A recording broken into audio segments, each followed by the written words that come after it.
Hi అండి, మనం sub register office ఇబ్రహీంపట్నంలో ఉన్నాము. ఇక్కడ మన ఎంఓయూలు మ్యూచువల్ అగ్రిమెంట్స్ రిజిస్ట్రేషన్ చేసేదానికి వచ్చాము. Good morning sir. నేను 11th క్లాస్ ఎంఓయూ కోసం నేను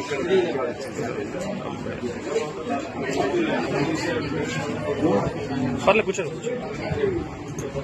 ఎందులో కొన్నారు మేడం మీరు? మేము ఫేజ్ 12 లో కొన్నామండి అయ్యలపాలెంలో నగేసాయి ప్రాజెక్ట్స్. ఎందుకు వచ్చారు మేడం? మాకు చాలా బాగా నచ్చింది ప్రాజెక్ట్. వెంచర్ ఐడియాస్ బాగున్నాయి అండ్ మేము ప్రోగ్రెస్ కూడా ప్రతి ఫేజ్ లో చూసినాం. ఎవ్రీ 1 month లో లాంచ్ చేస్తున్నారు ఒక్కొక్క ఫేజ్. సో ఇంత ఫాస్ట్ గా మూవ్ అవుతుంది, ర్యాపిడ్ గా వాళ్ళు మొక్కలు వేసి బాగా మెయింటెనెన్స్ కూడా బాగుంది. సో మేము ఫ్యూచర్ లో బాగా ప్రాఫిట్స్ వస్తాయని ఎక్స్పెక్టేషన్స్ తో ఉన్నాం. ఇంకా ఫ్యూచర్ లో కూడా లాంగ్ టర్మ్ ప్రాజెక్ట్స్ ఏమైనా ఉంటే కొనాలని ఇంట్రెస్ట్ ఉంది. అండ్ మా ఫ్రెండ్స్ అండ్ ఫ్యామిలీకి కూడా మేము ఖచ్చితంగా రెఫర్ చేస్తాం. ఇక్కడికి ఎందుకు వచ్చారు మేడం? ఇక్కడ మేము ఎంఓయూ కోసం వచ్చామండి. రిజిస్ట్రేషన్ అయిపోయి ఎంఓయూ కోసం వచ్చాము.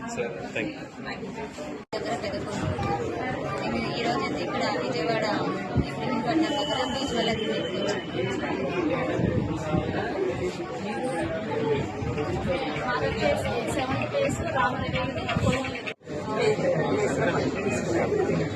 ఎందులో తీసుకున్నారండి? తంగిరాళ్ళు తీసుకున్నారు.